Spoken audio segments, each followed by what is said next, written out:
তোর ওয়াইফ লাগে তো কাবিন নামাতে কাবিন নামাতে বেটা তোর ওয়াইফ লাগে তো পরিচয় কি? এ ভাই কেবিন আছে, কেবিন দাঁড়া হইবে।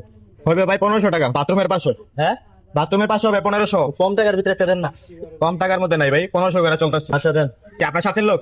হ্যাঁ আমার হ্যাঁ? হ্যাঁ এনআইডি কার্ডটা দেন, হ্যাঁ এনআইডি কার্ডটা দেন। এনআইডি কার্ড লাগে নাকি? এনআইডি কার্ড হয় নাই তো। এখন নিয়ম না, এখন এনআইডি কার্ড লাগে ভাই।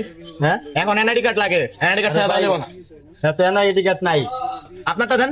আমার সমস্যা হারাই গেছে। হবে না ভাই, কমল লঞ্চে যান। দেখেন না ভাই, কথা বাড়াইতেছেন কেন? ঈদের বাজার আপনি বুঝতেছেন না? আপনার বললাম এনআইডি কার্ড ছাড়া যাওয়া যাবে না।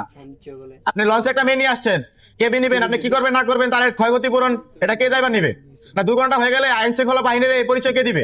বুঝতে হবে না আপনার। তোর টাকা দিন না। হ্যাঁ তোর টাকা দিন না। আমি টাকা চাইছি। হ্যাঁ না আমি টাকা চাইছি। তোর বলছিস যে টাকা দিন, তুই আমি বলছি হবে না, আপনি কথা বুঝেন না আমার। তোরা করো সব। হবে না, কি করি আমরা? নাটক করস বেটা। কি নাটক করলাম ভাই? আপনি এনআইডি কার্ড ছাড়া আপনার আমি কেবিন দিব না। আপনি যদি একটা মেয়ে নিয়ে আসছেন, একটা 2 ঘন্টা হয়ে গেলে লাইব্রেরি কে নিবে? আচ্ছা পয়সা লাগবে। কোনো টাকা লাগবে না, আপনার আমি দিতে পারবো না ভাই। আপনি যান অন্য লঞ্চে দেখেন, যান যান যান, গ্যাবারিং করেন না, যান। কথা বস কেন বেটা? তোর কইতেছি না হইব না, তুই কথা বুঝতেছিস না তুই আমার? আপনি তো চাইলে আমি দিতে পারবো না। এর আপনার ওয়াইফ নাকি কাবিন নামা আছে আপনার? কাবিন নামা আছে তোর বেটা? তুই যে মেয়ে নিয়ে আইছস এই জায়গার মধ্যে